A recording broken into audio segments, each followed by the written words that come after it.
Për gati një orë, mjekët kanë pezulluar punën e tyre në shërbimin e QSOT-s për të dalë në një protestë për herë të dytë për të kundërshtuar atë që ata quajnë fushat denigruese të ministrisë. Shqetësimet në këtë rast lidhen me dhunën fizike të mjekëve, testimin, mungesën e investimeve në spitale dhe pagat e ulta.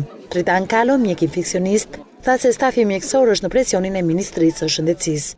Në këto kushte kur vendi ka përballohet me një fatkeqësi natyrore, të krijosh një fatkeqësi tjetër psikologjike nëpërmjet presionit që bëhet personelit mjekësor, ka dy shpjegime, ose idiotësi ose paaftësi. Ju quheni venimër si doni grev protest, problemi është këtu është një zë që ngrihet kundër një padrejtësie dhe një palogjikshmërie qeverisëse.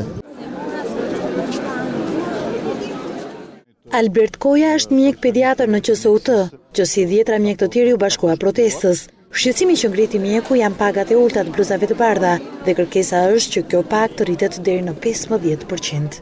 Paga e një mjeku prej 40 vjetësh që punon në mjekësi është sa 1/3 një sanitare në vendet perëndimore. Të paktën për momentin, duke shikuar edhe kushtet, duke shikuar edhe gjendjen aktuale të situatës në Shqipëri, të paktën 50% shtesë të pagës.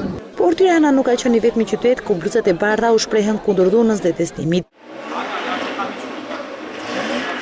Mjekët e Lushnjës gjithashtu protestuan duke lënë punën për 30 minuta. Po për një orë mjekët e spitalit të Shkodrës ndërprejnë shërbimin e pacientëve. Kirurgët thanë se testimi nuk është gjë tjetër veçse denigrues për këta profesionistë.